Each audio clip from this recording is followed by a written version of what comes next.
be some kind of way out of here. Say the joker to the thief.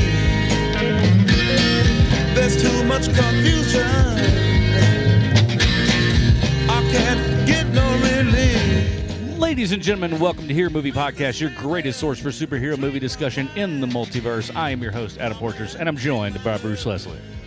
I'm a prickly pear, and I'm not stuck in this podcast with you. You guys are stuck in here with me. Oh, never has that been more true than this week, I think. And, of course, Sean Keenan, who I thought I was... all of a sudden, I don't know what's going on, Sean. All of a sudden, I can see your ceiling. That's not a euphemism. He's right. He's right. So I'm just like, all right, we'll be looking at the top of the ceiling there, and Sean's, all right, well, fair enough. As long as he doesn't point it in other directions, I think we'll be okay. Too late, buddy. Too late. Well, we do want to welcome you guys. This is Hero Movie Podcast, episode number 200.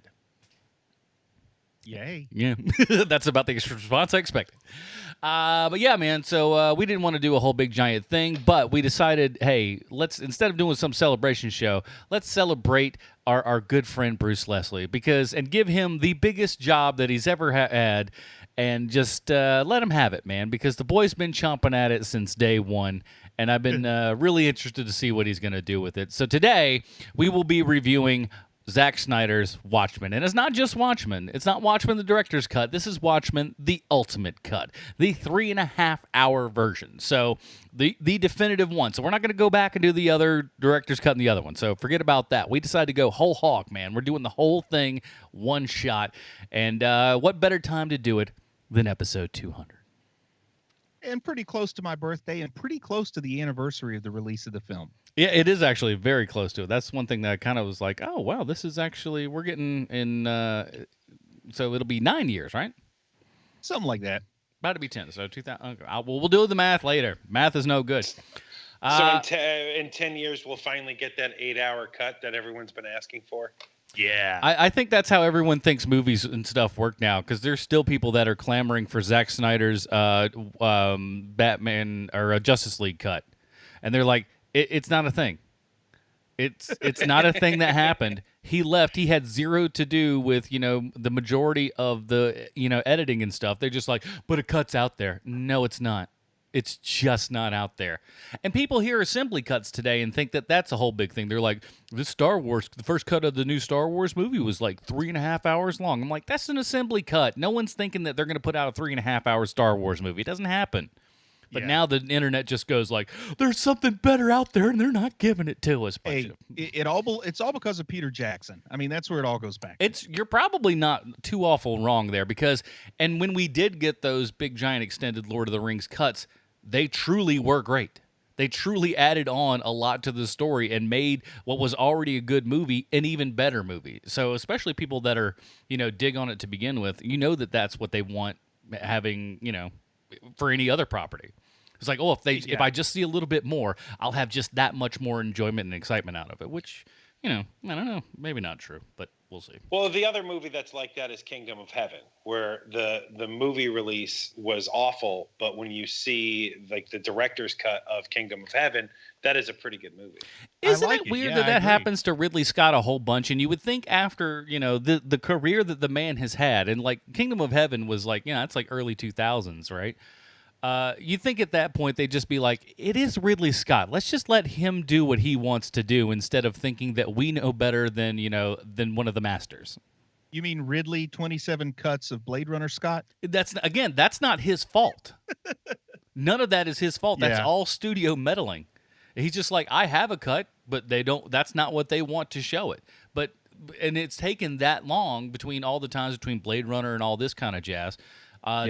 For them to figure out of like, hey, we just want a whole, you should give us what you want if you're that kind of director.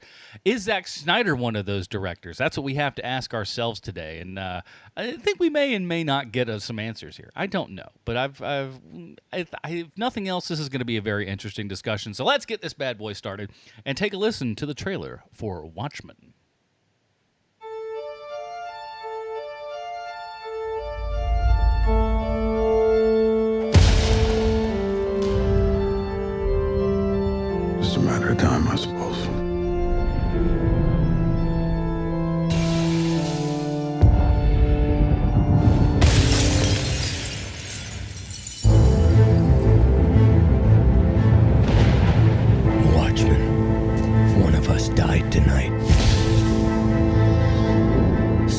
knows why. Somebody knows. I heard he'd been working for the government.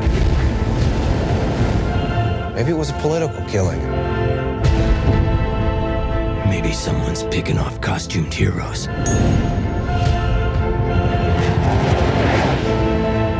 John thinks that there's going to be a nuclear war. What if that's why someone wants us out of the way? So we can't do anything to stop it. An attack on one is an attack on all of us. Watchmen are over. What do you suggest we do about it? Retribution. We can save this world.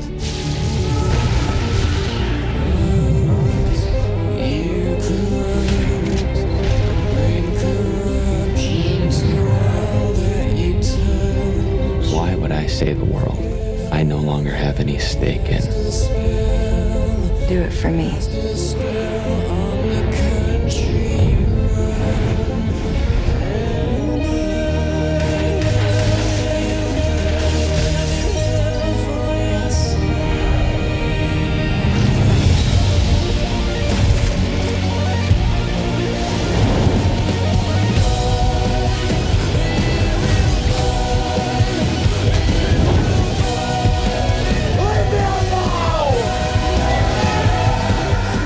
Will look up and shout, "Save us." And I'll whisper, "No." Alrighty, that was the trailer for Watchmen, our special 200th episode review. Here's the IMDb plotline. As we know, IMDb always 100% correct in everything they say and or do. In 1985, where former superheroes exist, the murder of a colleague sends active vigilante Rorschach into his own sprawling investigation, uncovering something that could completely change the course of history as we know it. This is directed by Zack Snyder, written by David Hayter and Alex Tessie, starring Marlon Ackerman, Billy Crudup, Matthew Good, Jackie Earle Haley, Jeffrey Dean Morgan, Patrick Wilson, Carla Gugino, Matt Frewer, and more. Listen, this is going to be one of our craziest ones of all time. I know it, but let's go ahead and do it, shall we? Bruce, I'm to understand this Watchmen is based on a comic book? All I'm going to say is get comfortable, guys. This is going to take a minute. Now, I'm obsessed with Watchmen. I have issue number 1 framed and on my wall. I have a piece of wooden palette painted up like the Watchmen smiley face hanging on my wall. I have the massive, oversized IDW archive edition of Watchmen prominently displayed on my top shelf. I'm warning you, I'm a fanboy. If you were hoping to hear objective analysis, sorry, you're out of luck. Now, the influence of the comic cannot be overstated. I can remember 1986 when people were actually wearing T-shirts with the Watchmen smiley face on them. And in 1986, people didn't wear a lot of comic book T-shirts unless they were underoos. Now, The Simpsons have spoofed Watchmen. So many later writers have tried to emulate Watchmen. It is clearly a touchstone of cultural significance in comics that can't be denied, even if you don't like the story. Now, Watchmen is set in an alternate reality that closely mirrors the contemporary world of the 1980s. The primary difference is the presence of superheroes, and the point of divergence occurs in the year 1938. Now, this divergence was Hooded Justice. Hooded Justice was the first masked vigilante on the scene. No one was ever sure of his identity, but it was strongly suggested that he was a circus strongman. He inspires others to don masks and fight crime, including a former Marine named Nellie Gardner. Gardner becomes Captain Metropolis as well as the romantic partner of Hooded Justice. Of course, this was a time in America when same-sex relationships were not treated with respect, so they keep their relationship hidden. Captain Metropolis forms the first superhero team, the Minutemen. The team's roster includes, in addition to Hooded Justice and Captain Metropolis, of course, the first Night Owl, Hollis Mason, the first Silk Spectre, Sally Jupiter, Dollar Bill, Mothman, and the Silhouette. A lot of misfortune befell this group.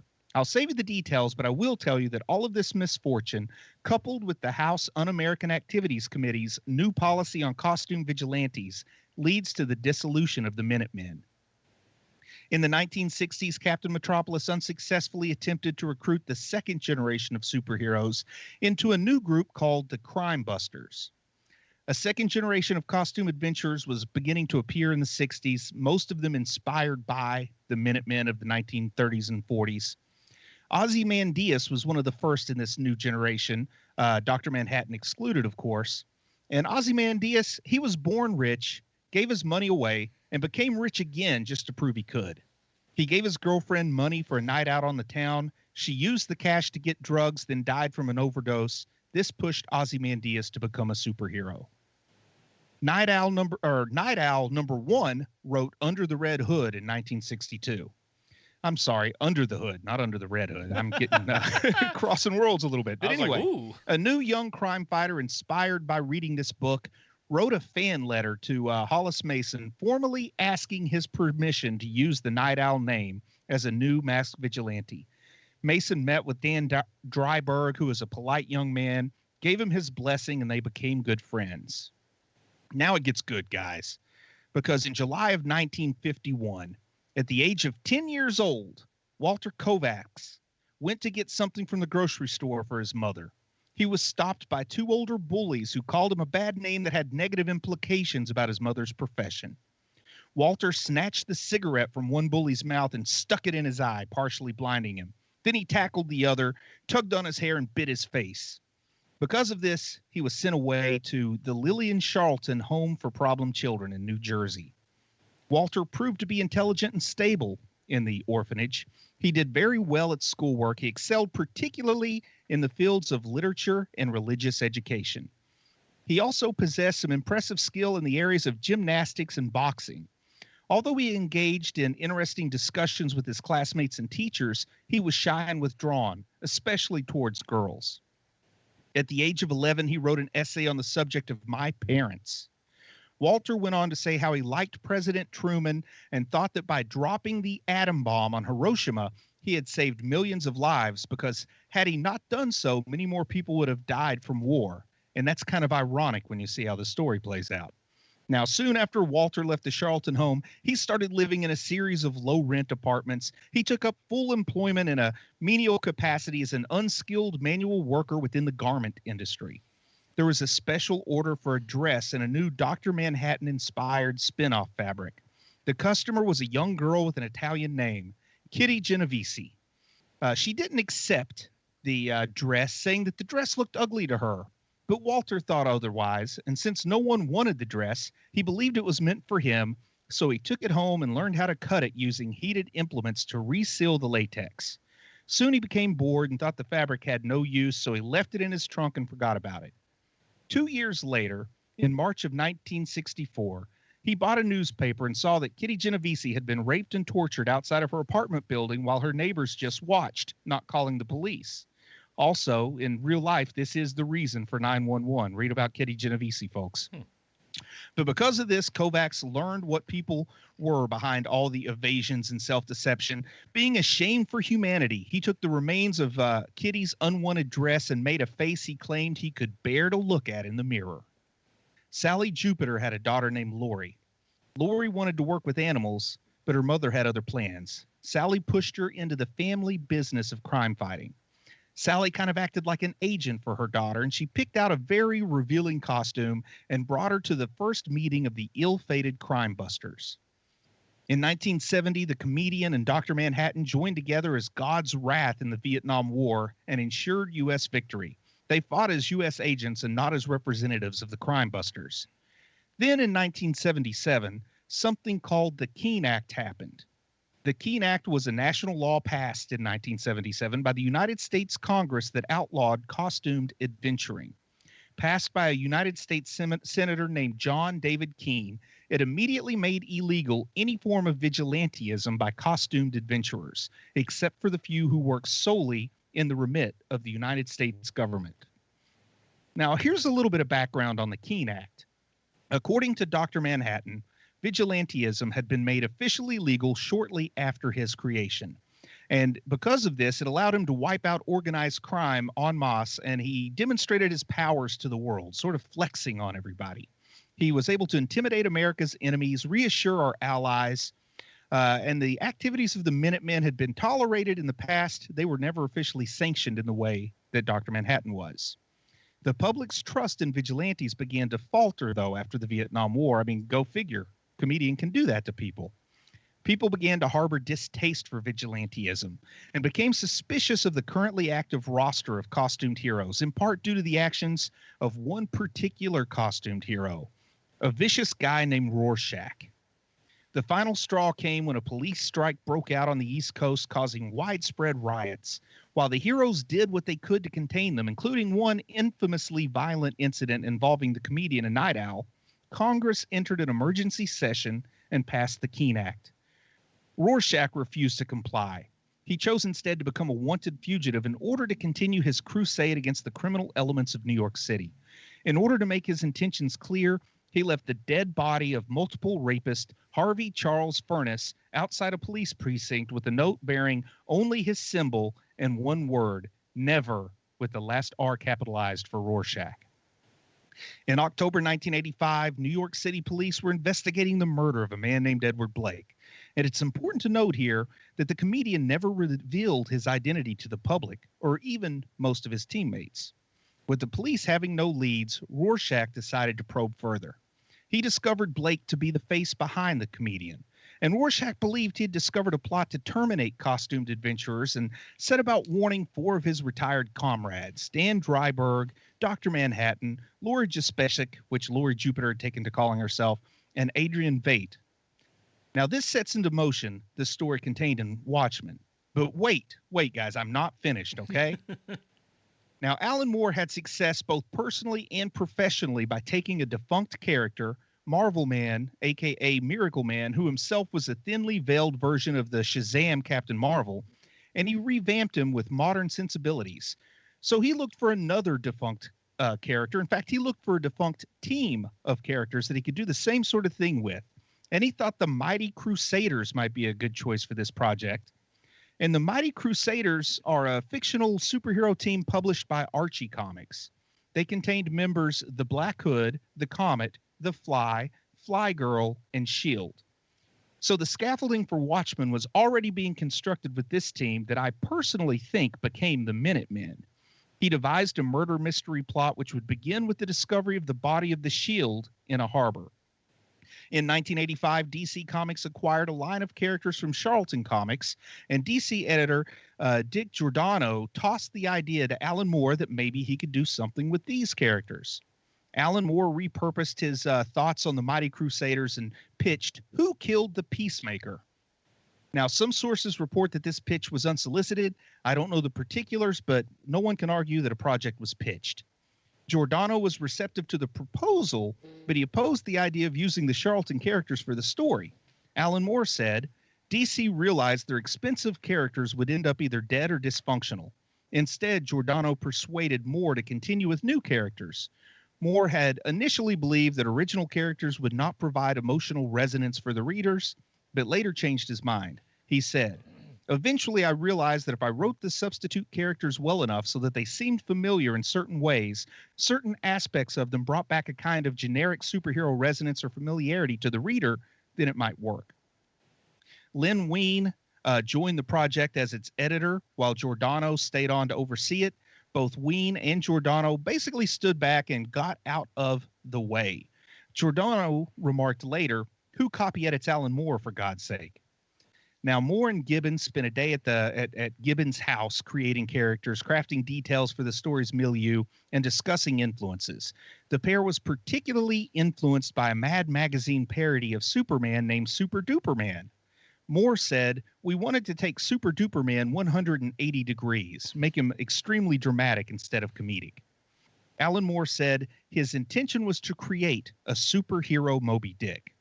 Moore also said he realized, and this is a quote, I only had enough plot for 6 issues. We were contracted for 12. Can you believe there was a point when he thought the Watchmen story was a little too thin? Anyway, his solution was to alternate issues that dealt with the overall plot of the series with origin issues for the characters. Now, as far as the Charlton characters that influenced each of them, the comedian is based on the Charlton Comics character Peacemaker, a pacifist diplomat so committed to peace that he was willing to use force as a superhero to advance the cause. Initially, he used an array of special non-lethal weapons, but he learned that his peace through violence efforts were the result of a serious mental illness brought on by the shame of having a Nazi death camp commandant for a father. He believes his father's spirit haunts him, and he begins using deadly force, making his name somewhat ironic. Alan Moore and Dave Gibbons saw the comedian as kind of Gordon Liddy character, only much bigger, tougher guy. Gibbons went with the Groucho Marx style appearance, you know, the mustache and cigar for the comedian in his design, because he decided that the clown look had already been appropriated by the Joker, of course. Now, Dr. Manhattan is based on Captain Atom. The Charlton Comics version of Captain Atom was Alan Atom. The character's origin had Atom working as a technician in a special experimental rocket when it accidentally launched with him trapped inside. Atom was atomized when the rocket exploded while entering the upper atmosphere. However, he somehow gained superpowers that included the ability to reform his body safely on the ground. He was outfitted in a red and yellow costume that was designed to shield people from the radiation of his nuclear powers, or else he would give them cancer. The Manhattan Project, of course, also influenced the name Dr. Manhattan. Night Owl number 2 is based on the Blue Beetle, a legacy character in his own right, Ted Kord specifically.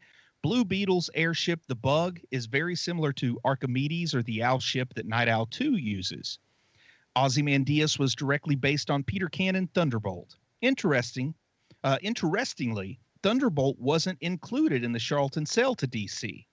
But it's about Peter Cannon, orphan son of an American medical team raised in a Himalayan lamasery. I didn't even know that was a thing, where his parents had sacrificed their lives combating the dreaded Black Plague. After attaining the highest degree of mental and physical perfection, he was entrusted with the knowledge of the ancient scrolls that bore the secret writings of past generations of wise men. From them, he learned concentration, mind over matter, the art of activating and harnessing the unused portions of the brain that made seemingly fantastic feats possible. Then he returned to America with his faithful friend Taboo, and he sought a new life in a new land, that required the emergence of Peter Cannon Thunderbolt. But anyway, I think the parallels with Ozymandias should be clear there. Now, Rorschach. Point number 1, he's based on Steve Ditko's character, The Question. Point number 2, Alan Moore was not particularly fond of Ditko.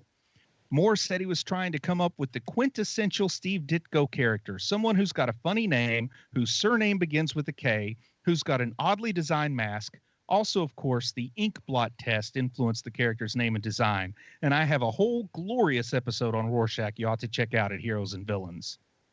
Silk Spectre number 2 was officially based on Nightshade. Nightshade was first introduced in Captain Atom number 82 as a partner for Captain Atom. She was romantically involved with Captain Atom for a brief time. And this is where the similarities to Silk Spectre kind of end. Nightshade could control shadows and teleport and stuff that Lori can't do. But he drew inspiration from the comic book heroines such as Black Canary and Phantom Lady also. The costume definitely has a Black Canary vibe. The colors are black and canary yellow. And in the Golden Age, Phantom Lady, she wore basically a nightie and negligee as her costume. And she said her skimpy costume was a deliberate tactic to distract her male foes. I think Hooded Justice was probably based on Archie Comics' character, the Black Hood. Mothman may have been inspired by Archie Comics' The Fly, and in turn may have inspired the character of Arthur in The Tick. The Black Freighter alludes to the song, I don't speak this language, so I'm just going to give you the English version, Pirate Jenny, from Brecht's Threepenny Opera. And a young mariner called the Sea Captain journeys to warn his hometown of the coming of the Black Freighter after he survives the destruction of his own ship. He uses the bodies of his dead shipmates as a makeshift raft.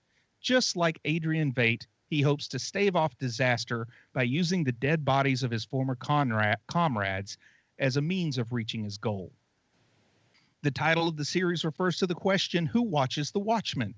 Famously posed by the Roman satirist Juvenal as quis custodiet ipsos custodes. The original concept deals with the problem of ensuring marital fidelity, though it is now commonly used more generally to refer to the problem of controlling the actions of persons in positions of power. So the original conflict, and remember, a sort of classical comedy at the time, I think, is a guy wants to know how to keep his wife from cheating on him. Someone suggests getting a watchman for while he's away, and he asks, but who watches the Watchmen? You know, sort of like Turtles all the way down. Anyway, Bradford Wright described, he's a comic book historian, he described Watchmen as Alan Moore's obituary for the concept of heroes in general and superheroes in particular. Near the end of the project, Alan Moore realized that the story bore similarity to The Architects of Fear, an episode of the Outer Limits television series.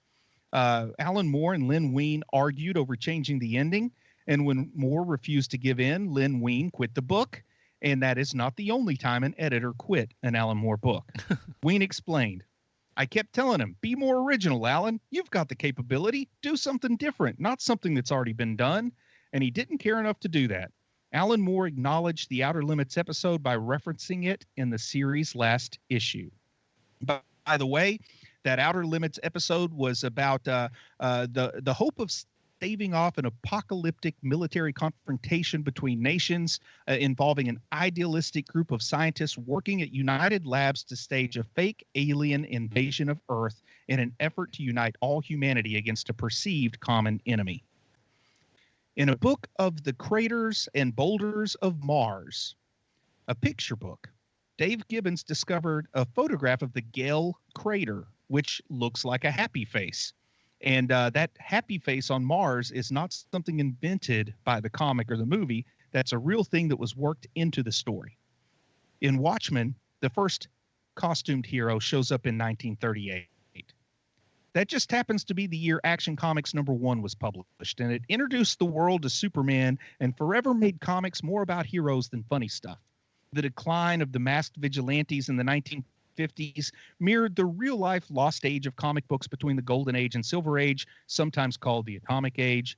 But when the original superheroes of the late 1930s and war years declined in popularity and even faced external attacks from congressional hearings, spurred, of course, by Frederick Wortham and his despicable book, Seduction of the Innocent. The destruction of the city of Manhattan at the end of the story was Alan Moore annihilating the Bronze Age. And the discovery of Rorschach's journal was the public introduction to the hero deconstructionism of the newly minted modern age. So in closing, why do I like Watchmen? Simple, because I like comics. This comic requires you to understand comic history to truly appreciate its story. It lets us adult comic fans know just how demented and misguided we are to praise superheroes. It created the simultaneously most despicable and beloved comic book character of all time. It is the singular work that proved to me comics are the highest form of art. No novel can convey this story. No movie can do it justice. It's visual. It's the written word. It's disappointment and a sick feeling of satisfaction about the ultimate failure we all find a little too often in life. This has been Heroes and Villains with Bruce Leslie. Could you tell us what you think of The Dark Knight Returns? Oh boy. Hated it. Yeah, man. So quite an opening there, and you touched on all the good points and stuff, and honestly, to me, that's there for those of you out there that may just go like, oh, I've seen the movie or know about the movie. You may have seen the comic, but I reckon there's not a boatload of people that have actually read the book. I totally disagree with you, man. I mean, not like in the regular. It's the most read comic book of all time, but you also have to remember that means what, 3 million people out of how many billion are in the world? Yeah, I mean from a normie standpoint, not from people like us. Well, here's what I know. This is my experience with this book. It is the book that I have given away more than any other book I've ever owned. Whenever somebody looks through, because I have quite a few trades. And so whenever anybody comes over to my house and they start looking through my trades, the first thing that they see, that non-comic book readers see, is Watchmen. It's a big iconic looking thing, and with everything about it. Mm-hmm. And so they pull it out, and let's say 10 people come over. Of those 10 people, 5 people will point out Watchmen. Of those 5 people, 2 of them will ask me if they can borrow it, and then I never see it again. But it's one of those things where it's like I'm fine with that. Like as long as you're reading this and you're enjoying this thing, maybe we grabbed another one, like that kind of thing. you don't have to know anything about the history of comic books or the characters or anything to get into the book in the first place, which is what makes the book so singular and great. And it's a book that you honestly can read 4 times to get it all. It's not a one-read book, at least not in my opinion. It's not a one-read book because you got to read it the first time just for the surface story, the second time to see how everything's laid out and to realize just how symmetrical some of it is. Then the third time sort of for the comments it's making about comic books at large, and then the fourth time for its comments on humanity at large. I gave it a complete reread just to better understand how the Black Freighter fits into this whole story. And that's when I realized it's an allegory for exactly what Adrian Veidt is doing. Right. Because everybody, I don't think it's just me. Everybody reads it the first time through thinking that it's Rorschach's story, and then maybe it's Dan's story. But no, this is Adrian Veidt's story about a man who is dropping that bomb on Hiroshima, so to speak, in order to, taking millions of lives to save billions. And when you realize that he is actually turning into the monster he's trying to stop, it took the third read through to really grasp that that's what the Black Freighter was there for, us to tell us which direction Adrian's going. I can't tell you when I got that it was Adrian's story. What I can tell you is that the first time I read it, I wasn't smart enough to understand how it fit into the rest of the book. My first time, I was just like, "Oh, this crap again." But I was smart enough to know that, okay, this is related to the other stories that I'm reading. I just don't understand it yet. Because when I first read Watchmen, I was 13 probably. I was a dumb kid. I mean, quite frankly, I was a dumb kid. But after a while, it's one of the neat things about this book also is that not only do you grab new things when you read it, and now it's probably the 10th time I've read the story. I don't know if I'll ever get anything new out of it again. But the end will change on you depending on how you feel. Like what your mood is at the time of reading it, the end of the book will change. And that's what makes it so great, And I bought the big hardcover, which has painfully realistic reproductions of all of Dave Gibbons' original art.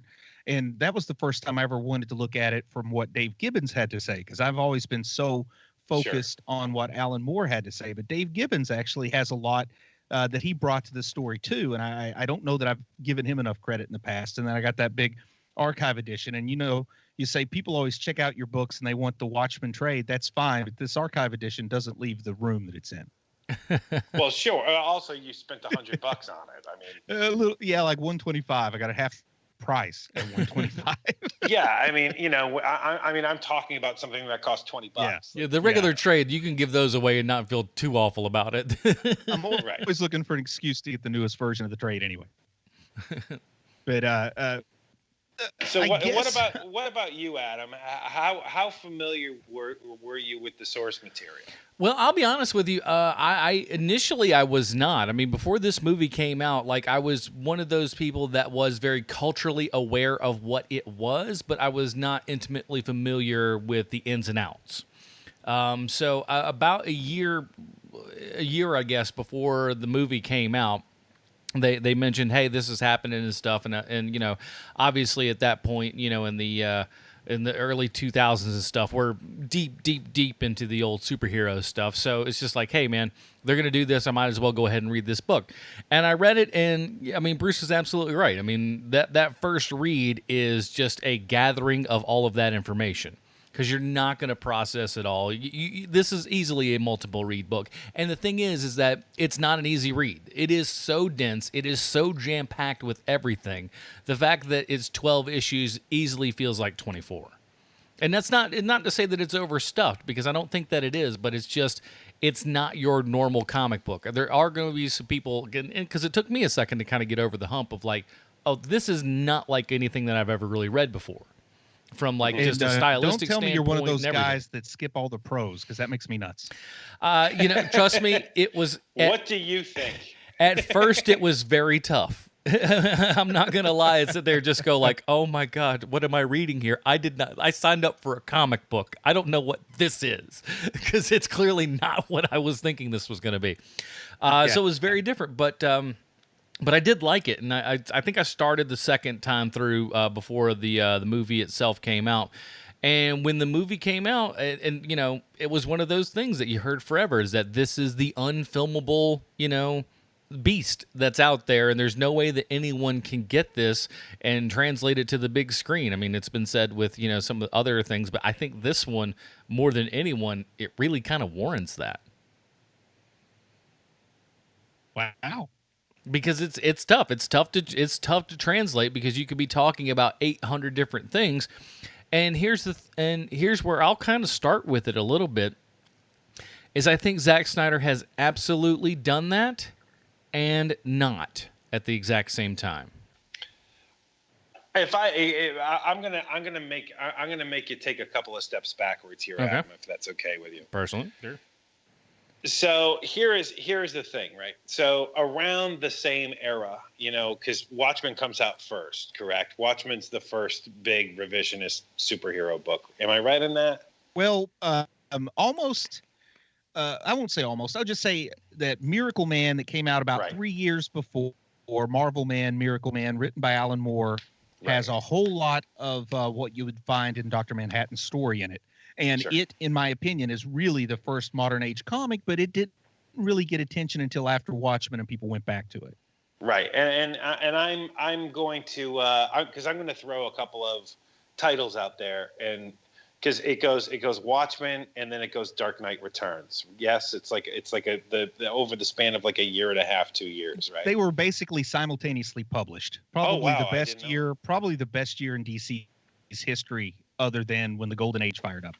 Because the reason is that there is a third book that came out around that same era that I think that Zack Snyder is way more suited to adapting than Watchmen, because I don't think that Zack Snyder has a deft enough hand to really get Watchmen. I mean, he gets the violence, he gets the beauty, because it's a beautiful movie.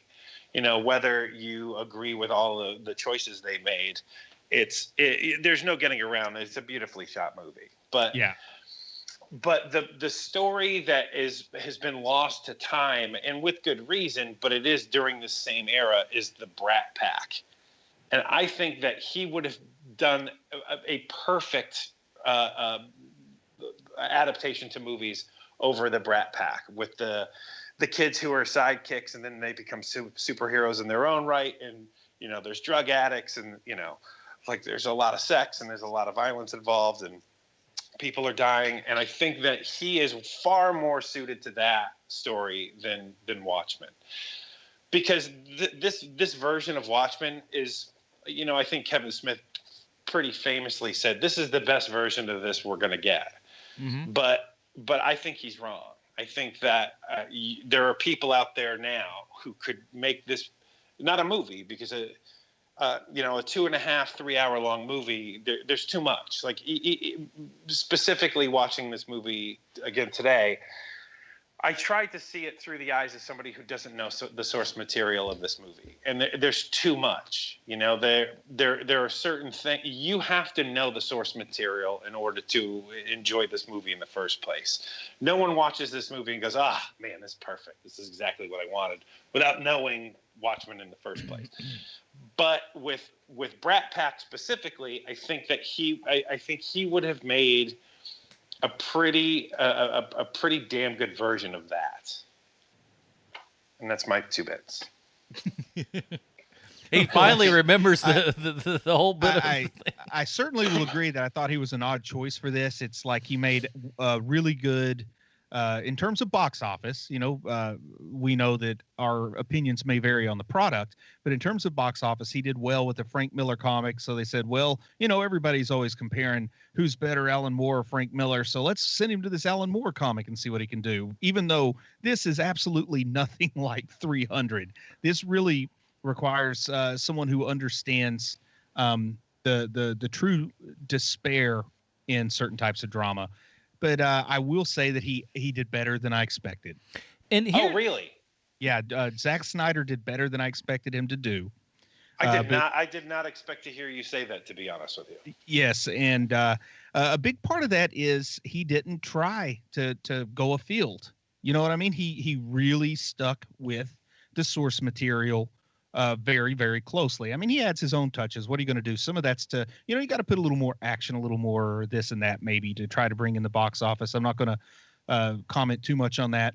The ending, a lot of people, the biggest thing they talk about is the change in the ending. And I don't want to jump too far afield, but I do believe a big reason for the change in the ending goes back to that Outer Limits story. I mean, didn't Terminator end up having to pay some money to the Outer Limits, Cameron, for Terminator? I don't know if that was officially ever settled, or at least the way that we know. I know as much as Adam. Okay. I really feel like I really feel like James Cameron had to pay some money to the Outer Limits. I think with this one, Warner Brothers just wanted to avoid that by changing the ending. And really, the idea is you create a menace that kills a lot of people. And I, at first, kind of liked the idea that the ending is Dr. Manhattan. I actually thought that was a better idea. I almost felt like if Alan Moore had thought of that idea, he might have liked it better. But some people do point out, well, then you don't have like this nebulous alien invasion. You simply have this rogue player, and it changes the whole dynamic rather than getting the U.S. and the Soviet Union to join forces against aliens. They might not necessarily join forces against Manhattan. See, and I think anyone who has that argument is absolutely wrong. And to me, that was one of the things that I saw when I did it. And it was, I had that unpopular opinion of like, actually, this is better than the other one, because we'd heard, the whole idea, since the 80s and stuff, the whole Star Wars sort of thing is like, hey, we're going to have some sort of outside source here in order for all of humanity to get together, as opposed to being at each other's throats. If we have an outside threat coming in, then we can all band together against that. And for somebody that, especially for an audience, now, while I'll later to go on to say that this is not meant for that audience, this was made specifically to just like, hey, we can't tell that little extra story right here, but this is going to solve the exact same problem with this character that everyone already knows, understands the established powers and everything, and it all can easily make sense. And I think, honestly, fits, for my taste, a little bit better than the comic. I think it fits the screen better than the comic would. I think the comic ending fits the comic just perfectly. But I also think that it goes back to that Outer Limits issue. I really do. But it does feel kind of like more what Adrian would do is to pin it on Manhattan instead of introducing a new player in the final 15 minutes of the movie or story. It's a so little crazy. Let's get back to the thing that you were trying to the point you were trying to get across earlier. Okay. I'm sorry, because I completely buried it. No, it's okay. I don't even remember what I was talking about. Oh, excellent.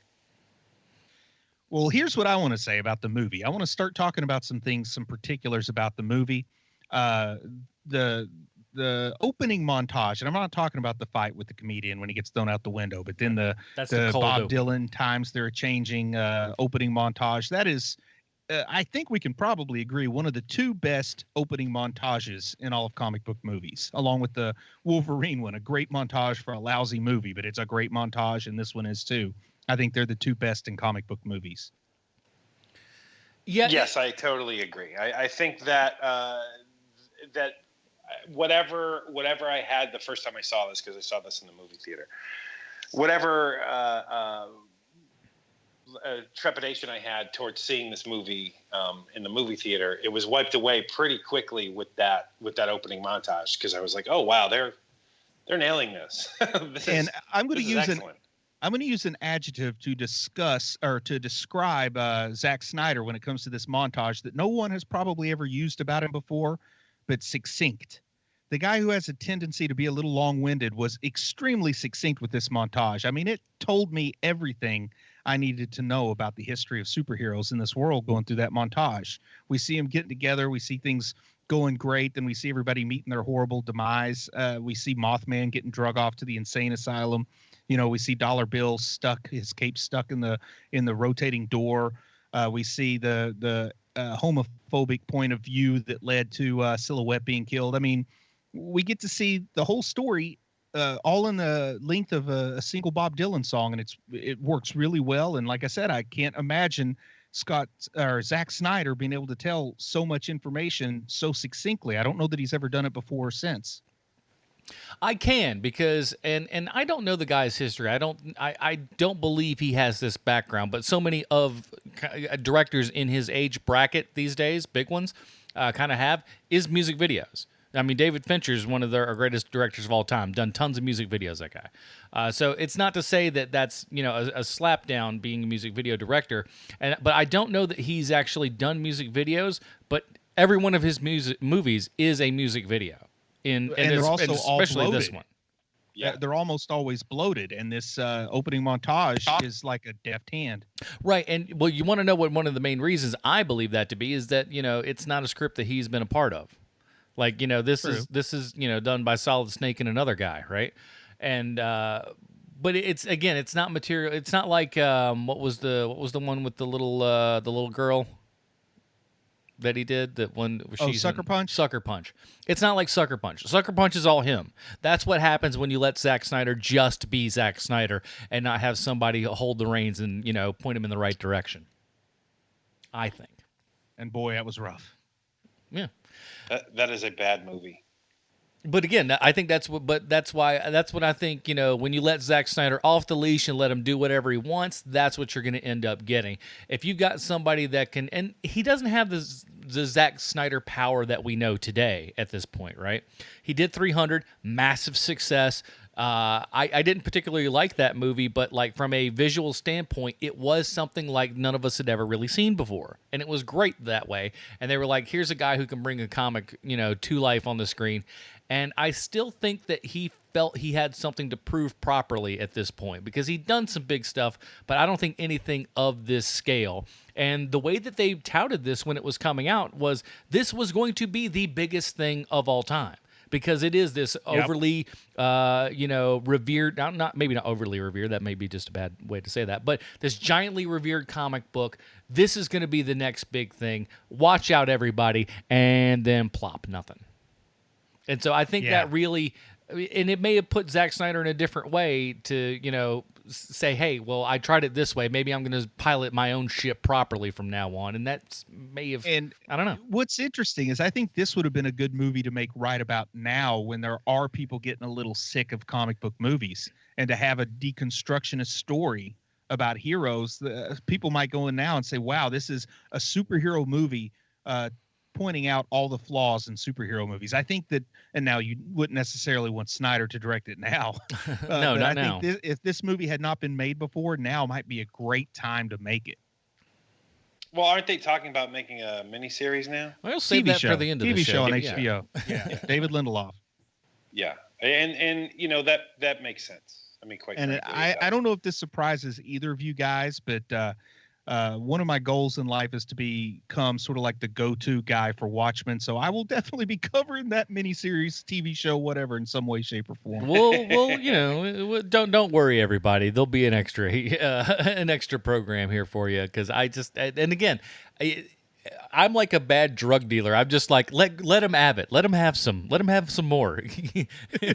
I should be going, no, man, you need to back off of that a little bit. But I'm going, nah, Bruce, go get another taste.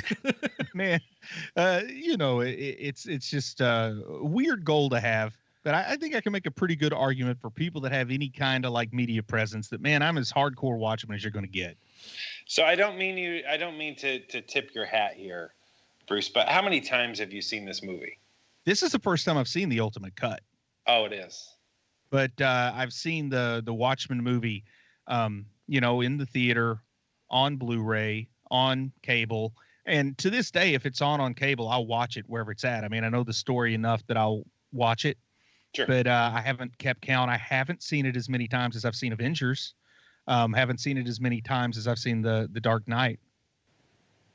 But that's probably about it. And that's interesting, because that was another thing, because I had to look it up today, because, again, one of my favorite new things is, well, this didn't all take place in a vacuum.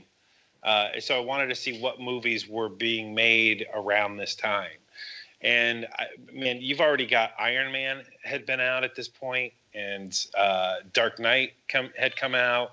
Like, there's a lot of good movies, because comic book movies had already come out by this point. And they had to want Nolan to do this at some point, right? Or would they just want to keep him working on Batman? I don't think. I mean, Nolan was Nolan at that point, but I think they had him so blinded up that he was not going to go anywhere that they didn't point him. Yeah, I think you're right. And they're just like, look, it's working right here. Let's not get off this horse while she's still running well. But I want to talk some more about the movie here at hand. Also, being that we're watching the Ultimate Cut, having the Black Freighter cartoon spliced in is good because I have the Black Freighter on Blu-ray, but I have never seen the Ultimate Cut with it spliced in where it's supposed to be. But I don't notice much difference between the Ultimate Cut and the extended cut other than the Black Freighter stuff. Right. That's the biggest difference. That was my question to Adam, actually. Yeah, that's the biggest difference. There's a couple other little tiny bits and blobs in there. The one that probably outside of the theater that most of us have seen post-theater has been the, extended / director's cut, which is the stuff that is pretty much everything except for Black Freighter stuff put in. I forget exactly what the numbers are, but it's fairly minuscule. Because, I mean, even the theatrical release was pretty close to 3 hours. Yeah. Right? Yeah, I mean, it was long. Don't get me wrong. It was long. They made it longer, and then now they've made it even longer. and when I was sitting in the movie theater and Rorschach comes on the screen for the first time, I mean, I got chills. I'm not going to lie. I got chills. But the first time that we hear Jackie Earle Haley's voice as Rorschach, I almost flipped out because it was the voice in my head from when I read the comics before this movie was ever a twinkle in Zack Snyder's eyes. And I think I fell into a comfortable groove from there.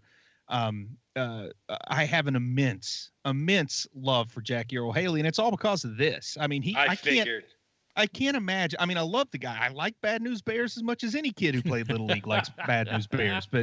But man, seeing him here, I can't imagine anybody else being able to be Rorschach. That's one thing I'm hesitant about with this new HBO project is who's going to be Rorschach, because Jackie Earle Haley is little, he's angry, he's got the right face, he's wiry, which Rorschach needs to be. I mean, you got to be little and intimidating at the same time. And that's hard to pull off. So Charlie Day. Okay, good. Oh, Lord, no. I think I don't see why they just don't get Jackie Earle Haley to play it again. Well, he's a little older, but then again, Rorschach's a little older in the main events of Watchmen. Jackie Earle Haley was probably a little young. At least he looked a little young, to be honest, for the part. But he did so good. I'm glad they didn't put the old man makeup on him like they did to Jeffrey Dean Morgan. Oof, we'll get into that later.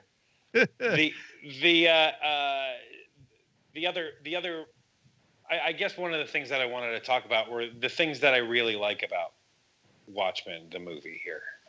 Because there is a lot to recommend it. I mean, it's not the worst movie we've ever seen. It's not even close. I think you're right. I think Rorschach, everything with Rorschach is just absolutely perfect. I think the 99% of the Dr. Manhattan stuff is great. I really like the way that they portrayed that character. The Ozymandias stuff is also pretty great. Also, at first when I first saw the movie, I thought that the actor who's portraying him was incorrect. But after seeing it, a couple of times, he's grown on me, and I do like what he's doing. One thing I'll say about Good is it Good or Good? Good. I don't know. Okay, it's got an E on the end. Mr. Good. But anyway, I felt like he was just a little too thin. I always did. That was my biggest. Ozymandias, that's okay. Yep, that was my biggest complaint was that, like, as far as his acting and what he chose for everything, that's all fine with me. But I just figure him as a much more, dominating kind of guy, just a big, juicy dude. I picture a physique like Brad Pitt had in Fight Club or Ed Norton had in American History X, but not Ed Norton in Fight Club. Nah, you want even Brad Pitt in Fight Club was a little bit more wiry then, but you're more like the American History X. That's a little bulkier, a little beefier. Like the guy that looks like he's normal until he takes his shirt off, and you're like, holy crap, what have I got myself into? Challenge him to a fight. Like, he just looks like your normal guy. You challenge him to a fight, he rips off his shirt, and you realize, this guy goes to the gym. We've made a mistake. A massive mistake. Where Why don't you have moves like me? What about you, Adam? What do you like about this? About which bit? About the movie on the whole. What do you like about it? Here's the thing, and this is going to be an odd one because for me, the whole thing is that I think that the movie itself is, you have to really have read the comic. And I think for those of you that have read the comic and watch it, if you allow it to be, it's a great big love letter to you. Because it doesn't fill in all the gaps where it should, but your brain already does that for you. It's like when you go see, a movie that's based on a book. If you've read that book, usually you're watching the movie and you're just like, ugh, what a waste. You really ruined a great book. With this, I think it's like watching a greatest hits album. And that's what I like in the whole kind of thing, too, especially the way that Snyder ends up using music, is because music is a giant, giant portion of this movie. And he does a great job. The music in this movie is terrible. What are you guys talking about? No, let me tell you why. Let me tell you why, though. The reason is that, all right, so we all know what the idea of an audio concept album is, right? You put the album on, and the intention for you is to play it from track 1 to the end, right? Right. This is that in movie form, where the movie also connects up with what the music is, but at the same time, that's not even necessarily the story that we're trying to tell. It's like a completely different story. I've yet to really been able to put it all into quite words itself, but it's like watching a concept album, if that makes sense. Sean, prepare to have your ire wrangled or whatever. I don't know.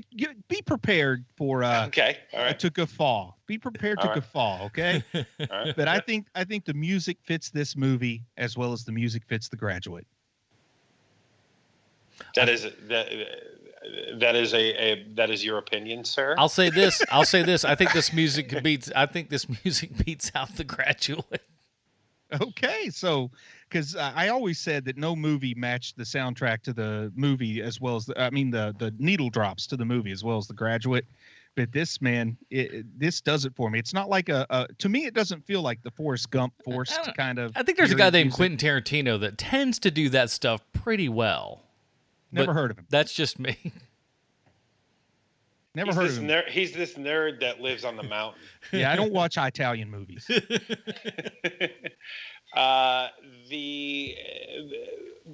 the exception of the times they are a-changin', all the needle drops in this movie are absolutely ridiculous to me. Whether it's one of the worst sex scenes we've ever seen in movie history, Zack Snyder, that needle drop is stupid. Basically any time where you're trying to convey like romantic emotions in this movie, every single time the music choice is stupid, because I don't think that he gets stuff like that. I think Zack Snyder lives in the body of a 14-year-old boy. It is interesting with Snyder has a wife and kids and stuff, and yet you would think by watching some of his stuff he wouldn't know how any of this works. Hey, just imagine if I tried to make a romantic story. Good point. Why is there so much Weird Al in this?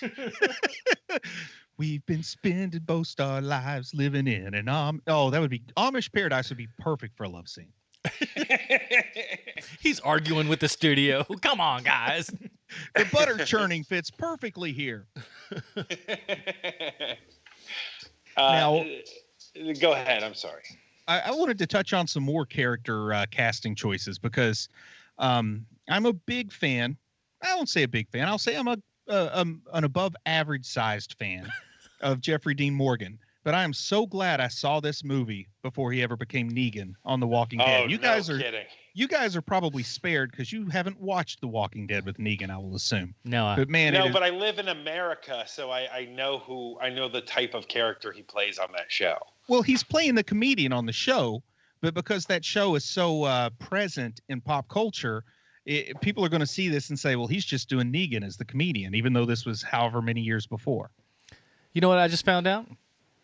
What was that? Me and Jeffrey Dean Morgan got the same birthday. Oh, it's like you're twins. Yeah, we're basically the same person. Separated at birth.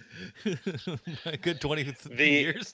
And one thing I want to say, if I can shoehorn one more thing in, it was really hard for me to like Jeffrey Dean Morgan because my wife finds him extremely, extremely attractive. But I was able to push through that and still like the guy. It's a good looking dude.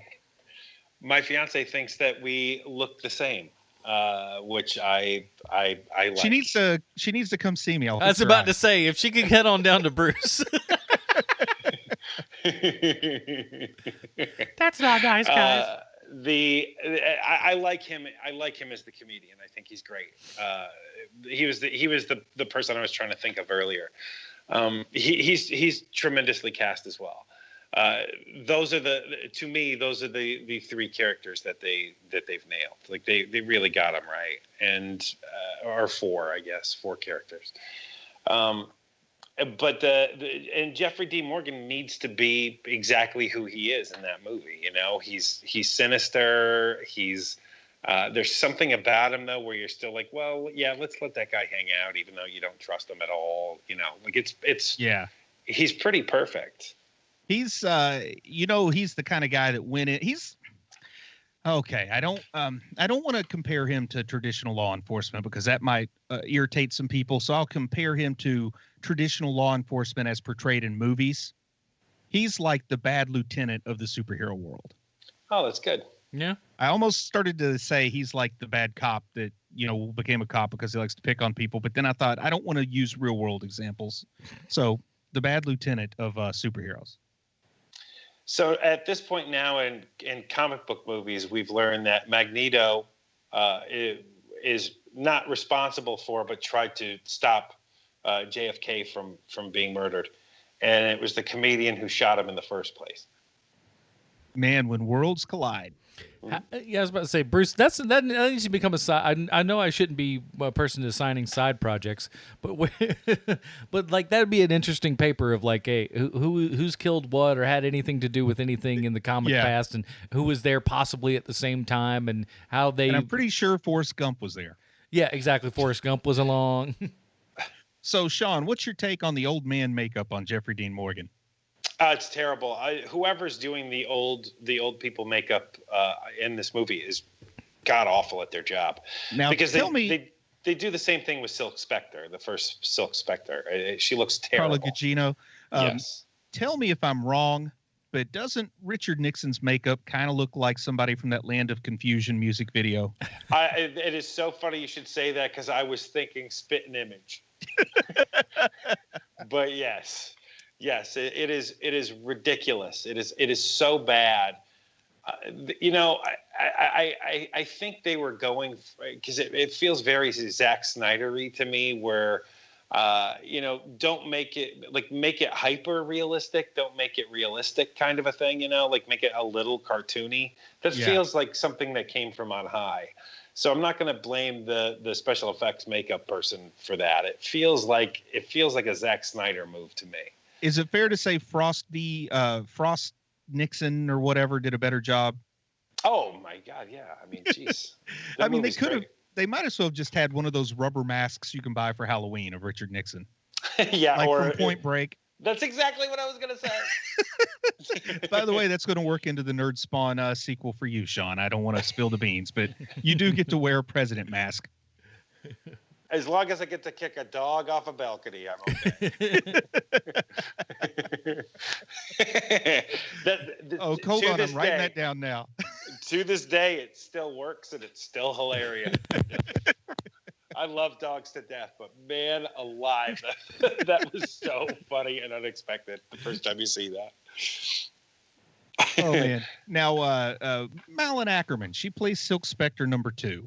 And I didn't know much about her before this movie, and what little bit I know didn't give me much confidence because Silk Spectre #2 is a really important part to this story, and I was worried she wouldn't have the acting chops to pull it off. And I'll be honest, she's good in the action scenes, but I do feel like her line deliveries are all about the same.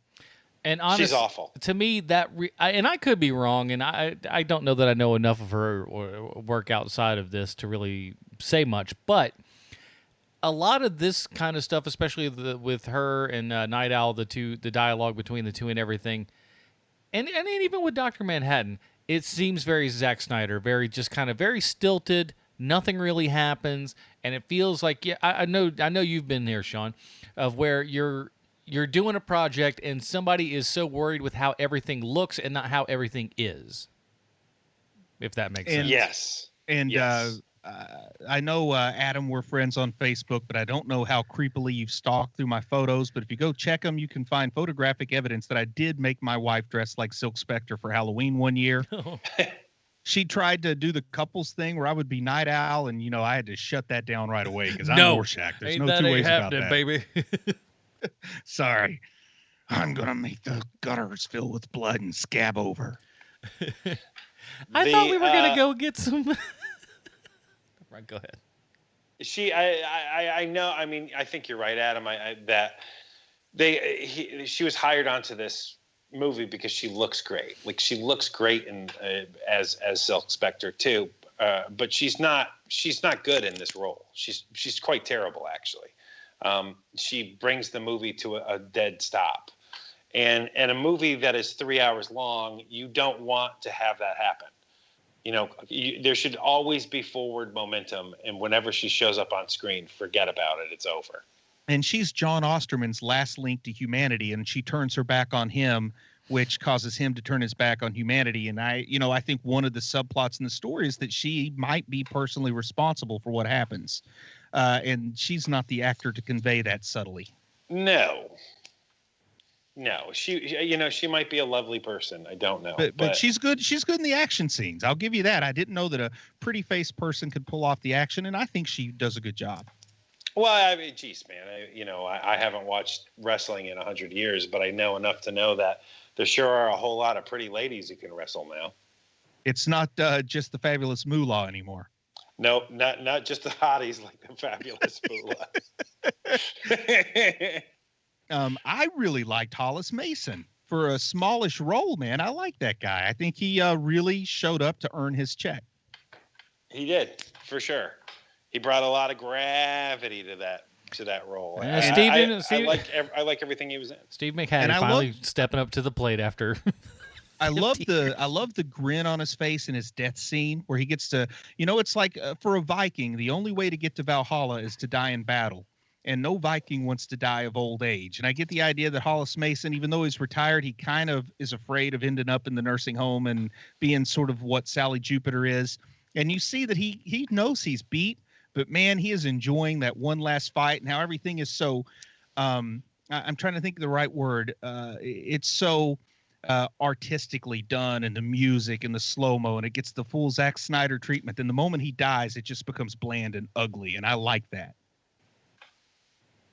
Yeah. I gotta say, I'm very surprised with your reaction to this movie, Bruce. I figured that you would be one of the comic book guys who would be like, this is an affront to my senses. No, man, because it's a movie I never dreamed would get made. That's true. And that's true. I mean, overall, so far, I mean, and we will get to the flaws in a minute. I'm just trying to cover the basics before we cover some of the deconstruction. But this is a deconstructionist story, so turnabout's fair play, I guess. How about Matt Frewer? Last time we talked about him, I think it was that Generation X movie, and here he is as Moloch the Mystic. What an uptick for that man's career. I love Matt Frewer. I think he's great, and yeah. Whatever it is he's in, he needs a better agent, man, because he has the world's worst agent. He needs to be in a lot more good things. And he's another guy bringing a big-time performance to a small-time role. And even with the stuff that he's in that are just really terrible movies, like, because he's in the lawn, like, I think the sequel to The Lawnmower Man, if I'm not mistaken. Yes, like, he is. That's an awful project, and it's a terrible movie, and he's still trying so hard to make it, something that's worth watching. And he does that to every role he's in. And but he still gets residuals. He still gets residuals on all those Max Headroom T-shirts the kids are wearing.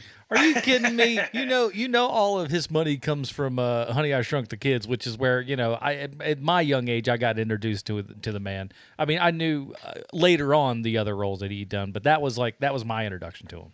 Yeah, me and Sean are prime Max Headroom age. Oh yeah. Yes. How do you guys feel about Patrick Wilson in general? I'm a huge fan of Patrick Wilson. I like what the guy does. He brings a level no matter what he's doing. He can do some comedic type stuff. He can do drama type stuff really well. I think overall he's one of our most underrated actors today, though he gets a good amount of work. But I think maybe a little bit unsung, actually. Because I like him as Dan Dryberg. He's the schleppy guy that can still pull off the action. You know, some of those things are hard to find. I think that he is a very good actor. I've seen him in many things where I'm like, oh, that guy's really good. I think he's completely miscast in this movie.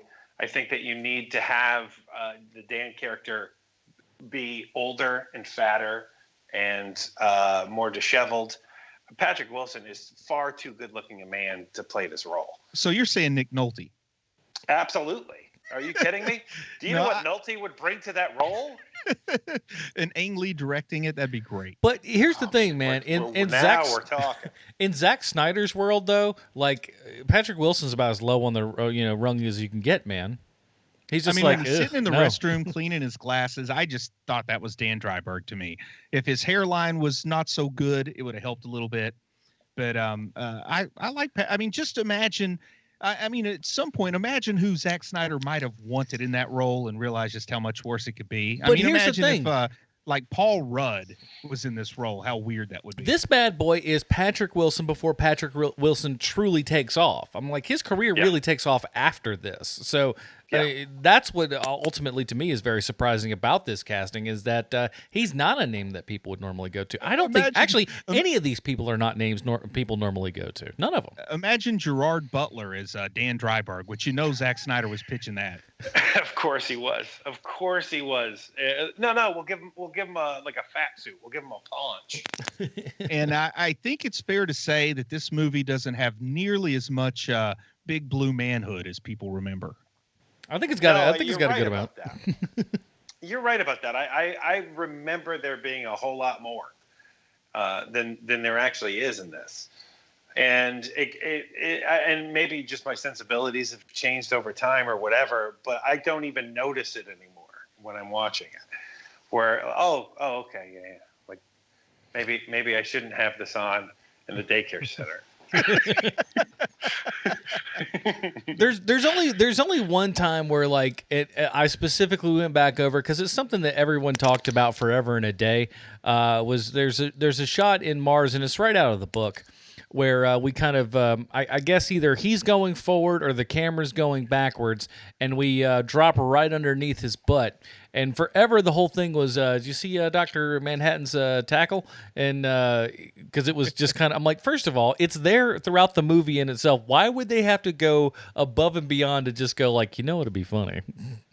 If this goes right above the camera and it's hanging right, like that didn't happen. I do know that Billy Crudup has gone on record as saying they used CGI to change the size. They made it a little smaller than what it really is. That's great. Yeah, I believe Billy Crudup was that ripped too. Crudup said that. What do you think of Billy Crudup? He's a guy I just don't think of. I mean, he's I not. don't know. I don't think of him as anything other than this. I'm sure he's made other movies. I know the name's not like totally foreign. Go ahead, Adam, because I'm about to go off for the next 10 minutes. Okay, so listen. I'm kind of the same way. Billy Crudup in a lot of roles really just kind of blends in, is almost there and not there.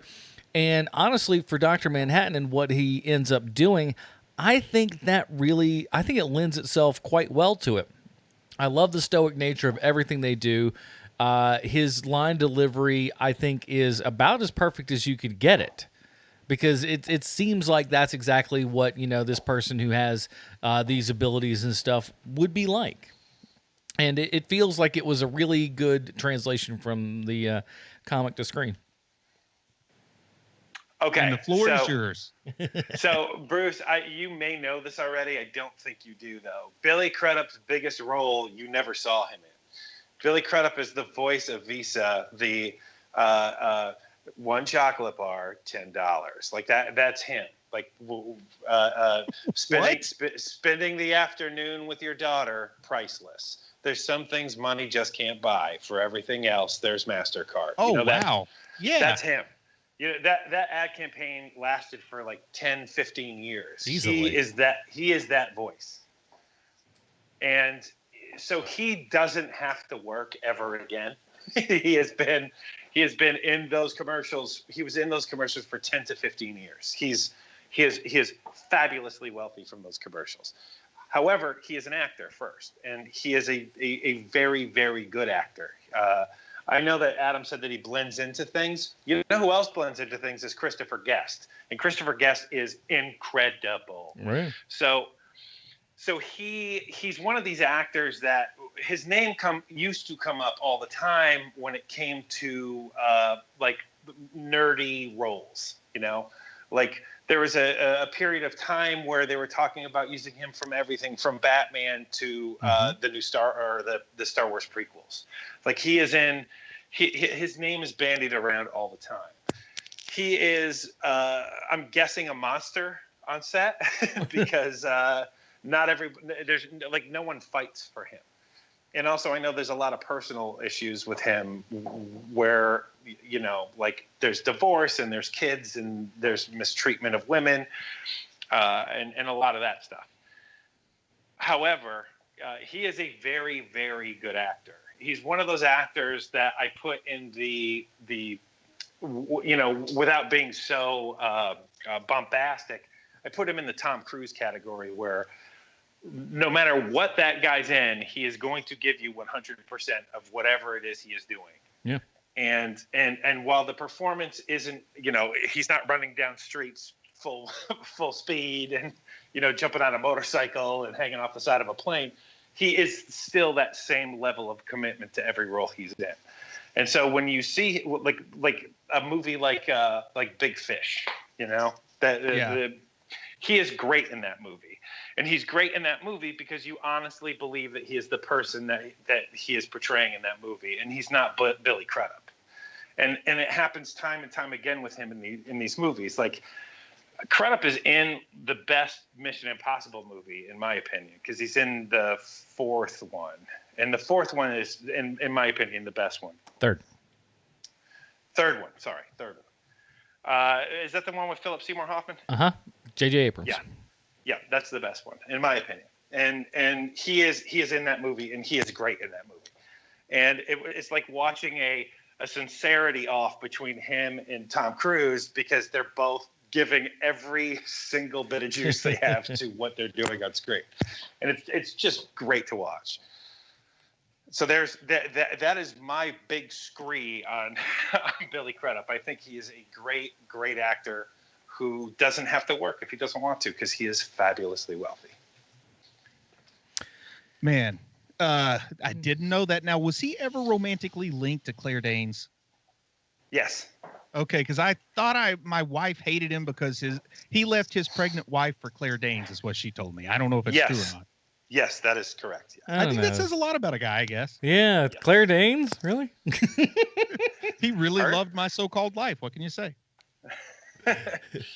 Now, boy, that was such a thing. It got me a little off track. I know I had something else I wanted to say, but I don't know. I think we covered the principal actors, didn't we? I don't know if there's anybody else to talk about in terms of casting. How about we just talk about the parts that I thought were flawed? Oh, by the way, I love Mickey from Seinfeld as Big Figure. Oh, come on. When he came on screen, it was just like, Mickey! Now, what are some parts that we thought were flawed? Or at least parts that I can think of right now that I thought were flawed. I'm all Billy Crudup'd up now, and I lost my track a little bit. One thing I'll say is that I didn't like about it is kind of the part where Rorschach dies, which serves such a significant meaning in the comics, that he dies alone without a witness in Antarctica. He's just a smear on the snow, and then Dr. Manhattan leaves Earth forever.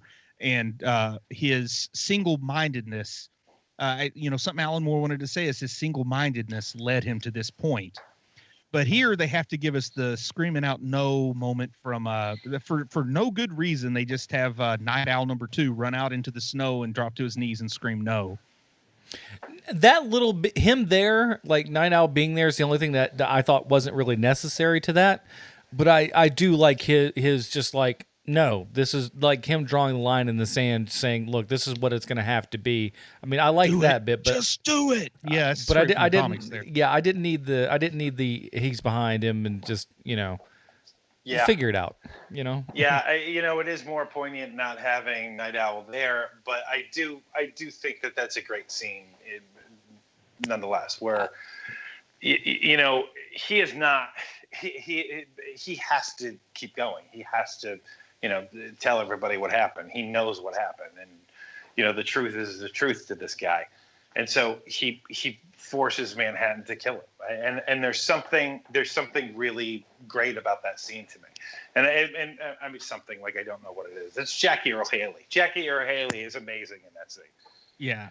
I mean, the fact that we have a guy, I know this is going to break your heart, Bruce, that I'm doing this, but the fact that we have a guy who does so well and 90% of the movie, he's covered in a mask. And you know what? Yeah. We don't care.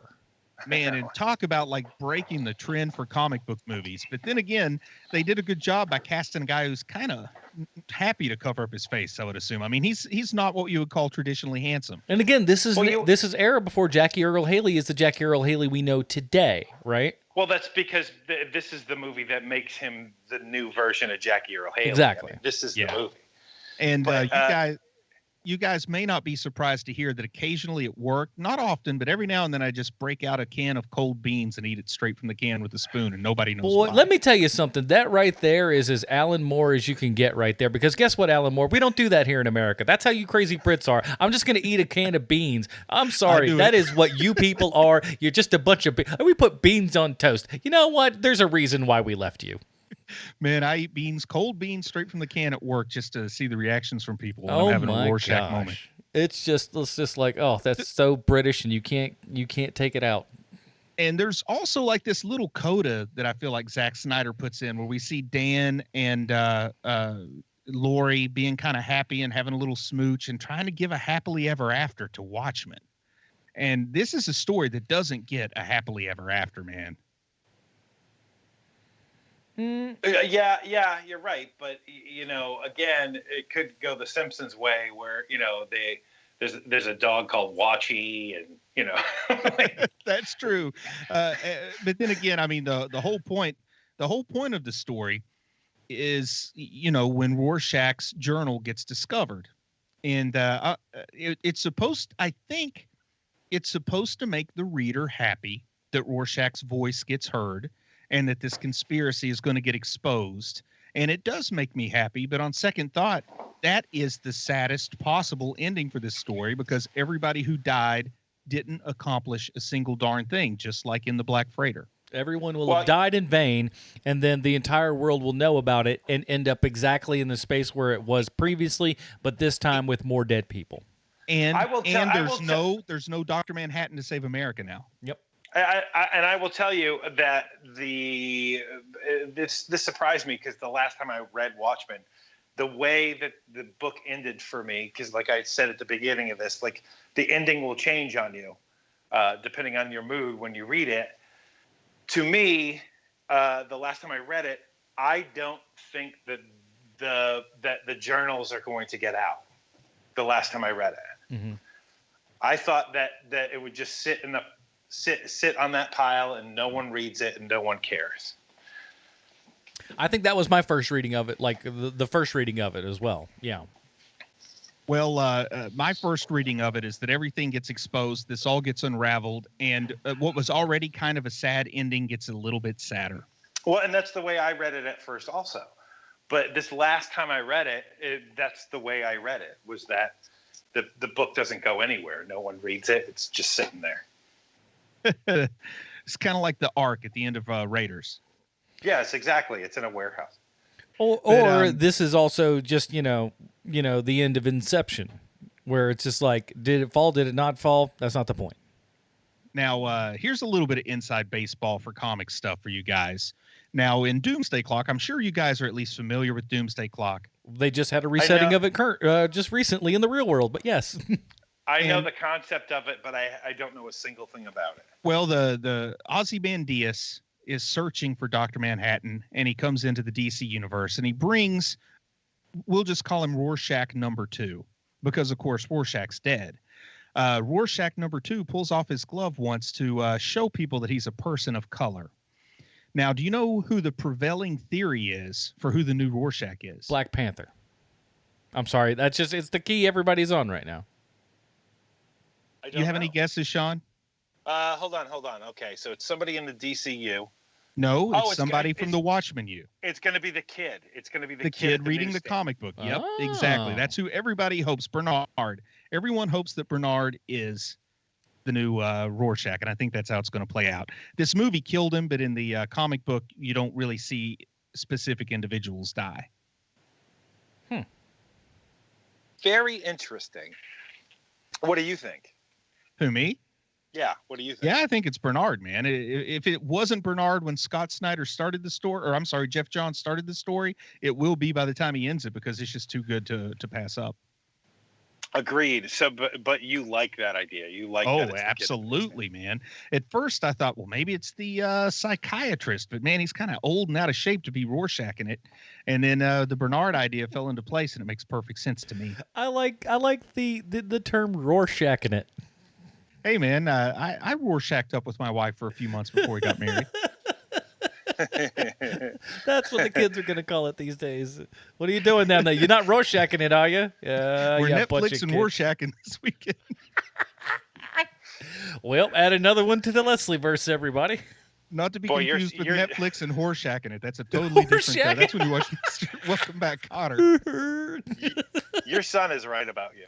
Yeah, I think he's smack on correct. Absolutely. And I know that for another negative from your point of view, Sean, you haven't said it yet, but I know the flames going off on Archie at the time the flames are going off inside of Archie. But here's the thing. Too on the nose. Here's the thing. It's straight from the book. Don't care. It is the dumbest. I don't like it, and it's dumb and corny. But like when I saw it in the theater, I was just like, "Well, that's so stupid and on the nose." And when I went back and read the book, I was like, "Well, I'll be darned, it's in the book." Yeah, I did the same thing with because I saw it with my ex-wife and her best friend at the time, and they when it got to that sex scene, my ex-wife literally turned to me and said, "Is this in the book?" and full disclosure, I turned to her and went, "No, but it is in the book." And I would like to live my life so that I could get to a position where I could face adversity with the quiet confidence that Rorschach does, sitting in that prison cell when Big Figure and his thugs are coming after him. Like, he has no doubt in the world. Like, he's not even getting up from his seat at first. Like, he's just to him, it's just like I don't know. I got to take out the trash, but I'm trying to wait till a commercial comes on the TV. That's the look I have on my face. Is the look he has on his face. Oh, it's so good, man. Everything with Rorschach and in the jail specifically is great. There are scenes in the jail I don't like. I don't like the riot. I think that it's way too long. But Rorschach specifically in the jail is great. And the thing is, there are some because of the way that timing does, and timing in comics can only be so much and stuff, and you can perfect that more in film. There are lines in there that I think that are done better in the movie than they are in the book. With the you're not locked in here with me, or I'm not locked in here with you. You're locked in here with me. I think that works way better. As from a visual standpoint and everything, works a lot better in the movie than it does in the book, and it works well in the book. And full disclosure. For the past 30 years, anytime I'm in a cafeteria, I always find the nearest vat of boiling grease just in case I'm attacked. Oh my gosh, so hardcore and again, this is another thing. Zack Snyder then coming off of 300 and Dawn of the Dead remake and stuff like that. The guy was doing some pretty hardcore stuff, and God bless him, they let him go. Man, I love that part. Like I said, I've spent 30 years every time I'm in a cafeteria line just hoping somebody has the cojones to assault me. That's why they normally keep the friolator in the back, just in case. I was going to say, why do they have the vat o' grease right out where a prisoner could just break it? And there's clearly just a sneeze guard, but the sneeze guard itself also has a path where you could just put a hand underneath there. It's not like it's closed off completely. He does smash the glass, but he could also just reach his hand underneath as well. Why I don't. That's what you call Rorschaching it, man.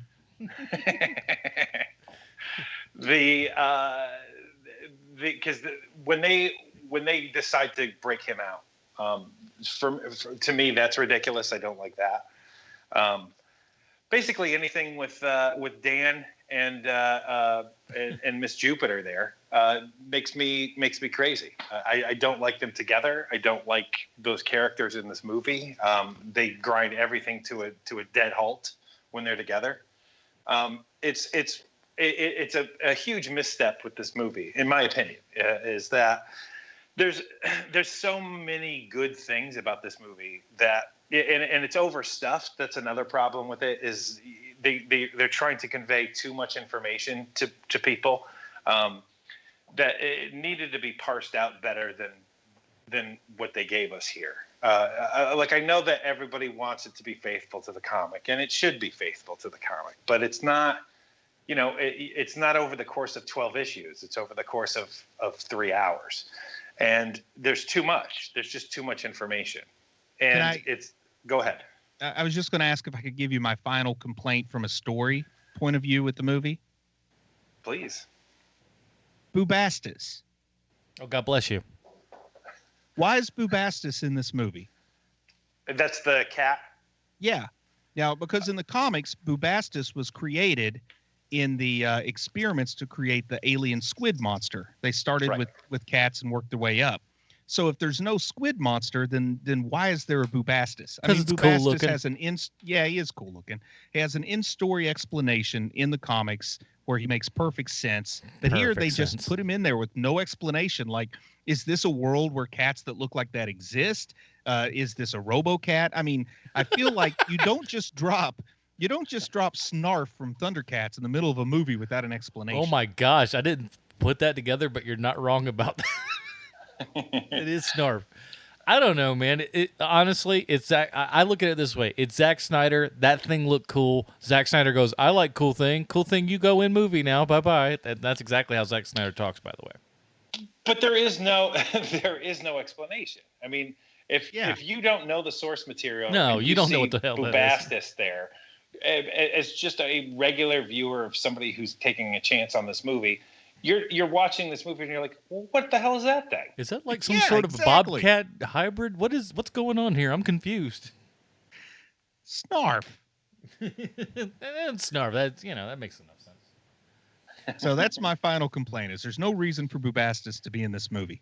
Well, let me ask you guys this, because this is something that since we kind of got to the end of this, and and of course, like I said, since this is the ultimate cut, we won't be coming back to any of this particular Watchmen, but the Watchmen that we have possibly in store for us for the future. They're working on it for HBO right now with David Lindelof. What do we hope or expect to see out of something like this, and what would make us happy? Well, I think it's going to be kind of like Westworld. I think we're going to have familiar characters and scenarios, but it is not going to tell us this story. And would that be something that you're for or against? Because again, it's something I'm for. Yeah. It's something I'm for if it tells a good story. You can't tell this story in a series. You know what I mean? You just can't. I need to be unsure what to expect. I want them to be true to the characters, but there's a whole lot of stories you can tell with these characters before you get to the end game. And, when it's the final season, if they want to, they can have like a 4 episode arc that's the end game. But I just want to see the dynamic between the comedian and Rorschach. And I want to see Rorschach and Night Owl when they're still a team. I want to see some extended adventures of the Minutemen. That was my next question. Is just like, so when is this taking place? Do you think we're taking place during Minutemen era? Do we flash forward and back like this one? It's got to do both Crime Busters and Minutemen. But because you can't just do one or the other. So it's going to have hopefully it's not all alternating episodes, but you know how Westworld would have stuff that's going on now, stuff that's going on in the past. And I don't want to spoil too much about Westworld, but I'll just say that it's woven in a way that it's seamless. Right. And I think they need to do something kind of like that. It's going to be, you won't do it exactly the way you did it with Westworld, but every episode needs to have some Crime Buster stuff, needs to have some Minutemen stuff. I think that maybe for the Crime Buster stuff, all we might see is like Rorschach and Night Owl for a while, and then the Crime Busters with Comedian and Sally Jupiter's little drama going on, and then eventually when the older version of Comedian shows up in the Crime Busters era, some people that don't know the source material might even be shocked by that. So he's got to be the villain in the first couple seasons. You know? So my guess is then is that you more or less want something that is along the lines of what's in the missing pages that we don't have. Well, that's what you have to do, man. I mean, we've already got this story.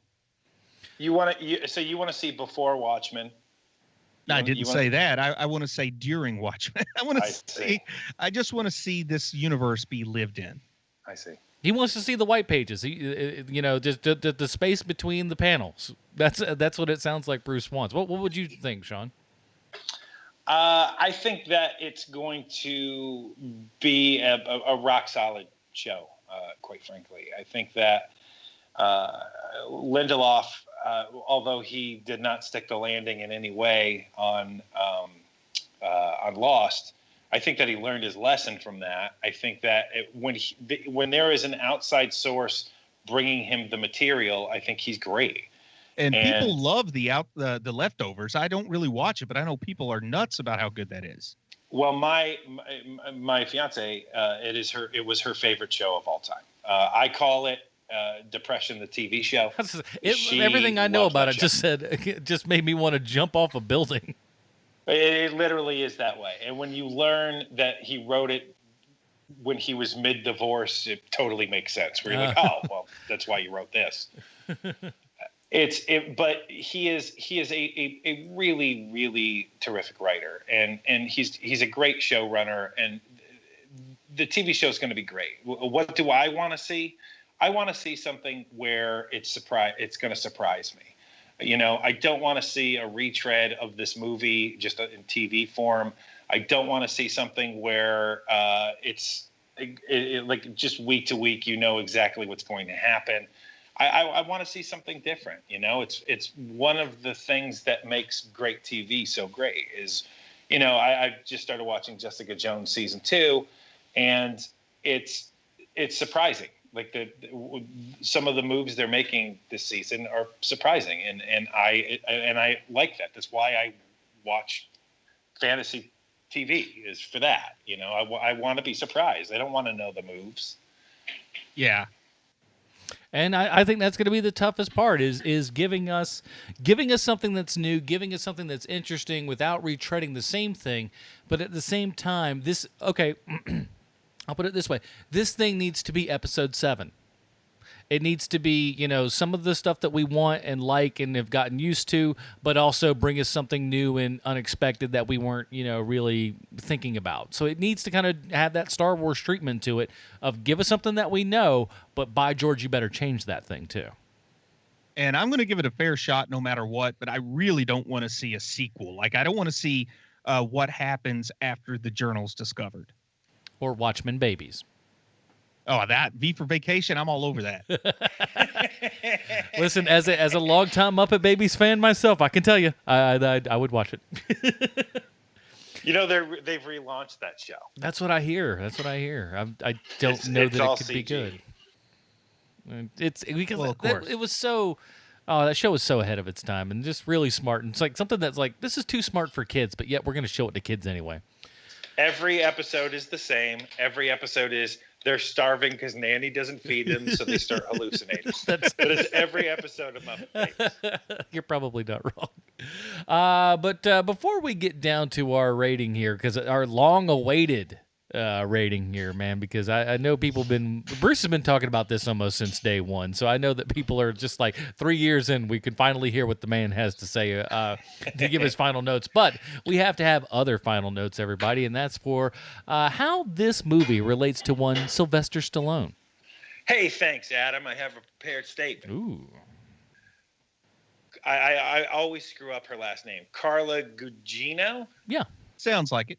All right. Carla Gugino plays Silk Spectre 1 in Watchmen. And let's not mince words. She's not good in it. Her old lady makeup looks ridiculous. She seems to be acting in a separate movie from everyone else. She heard the words comic book movie and decided to Jada Pinkett the hell out of it. She's not a bad actress. I've seen her in a few things she was good in. Sin City, Justified. She plays Pauly Shore's wife and son-in-law. Solid work. Real solid work.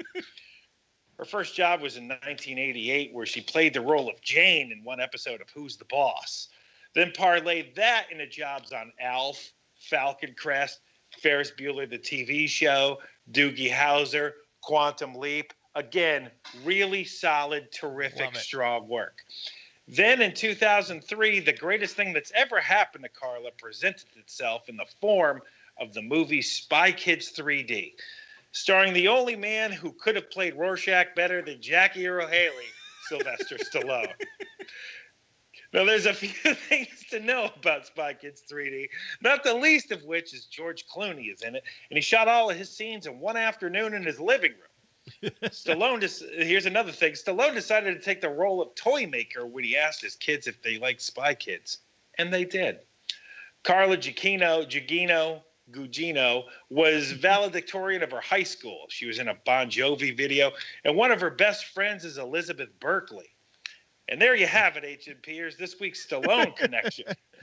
Now, Dollar Bill and Moloch, let's review Watchmen. Hold on, guys. Hold on. I got breaking news here. There's another new cut available for digital purchase. Oh, no. Next week, guys. None of you seem to understand. You're not locked in here with you. You're locked in here with me. And then he just busts everybody. I would watch that. But we have sat down and watched Watchmen, the ultimate cut, and that's when we've got to get to it, our final Robin rating here at Here Movie Podcast. You can check out what that is at facebook.com/Here Movie Podcast. Bruce, where does Watchmen, the ultimate cut, lie on the Robin rating system for you, sir? 3.5 hours. I could watch it over and over and over and over. Never get sick of it. I love this. Here's one thing I love about the movie. It's difficult for me to read the trade without getting emotional at times. I'm not lying. When I read it and start thinking about it and turning the pages, I will start to tear up a lot, and it's hard to make it through. I can watch the movie without doing that. Used to, I could even talk like I did in the Comic Connection without breaking up a little bit.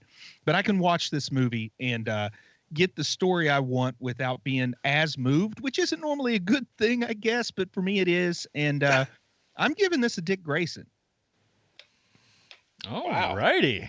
Sean, and what do that's you... the ultimate cut, not the theatrical, but this ultimate cut with the cartoon, which we didn't really even talk about, but I like the cartoon very much. Better than any other DC animated stuff this year. Well, you are not wrong about that. When you set the bar so high, there's only so far one can go. Keenan, what do you got? For me, it is a Damian Wayne. I love the book. I don't love it as much as Bruce does. That's impossible. If I can find a woman who loves me as much as Bruce loves that book, I will be in good hands. But I do love the book, and I do not love this movie. I think that there's a lot of missteps.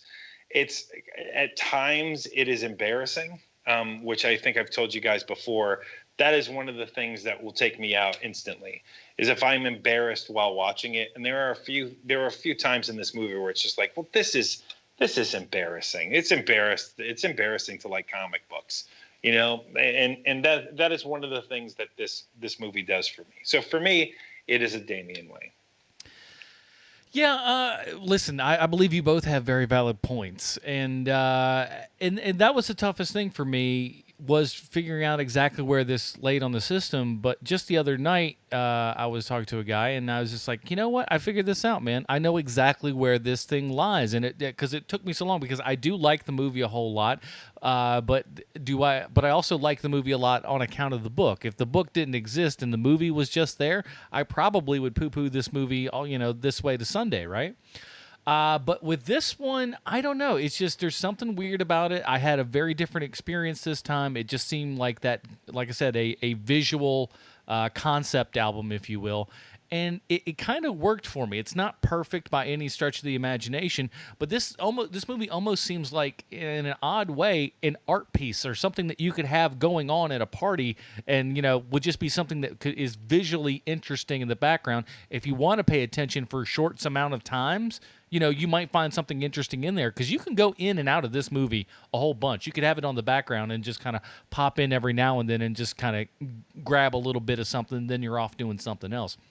But this is a really odd thing for me, and so that's why I am going for this is a oh shucks, we use it so very Carrie Kelly. That's what it was. Like, my brain just had a short because we don't do it that much. This is a Carrie Kelly, because it's very much it's not the best thing in the world, but man, oh man, if you're in the right mindset and you're the right customer for this job, they've got you in spades.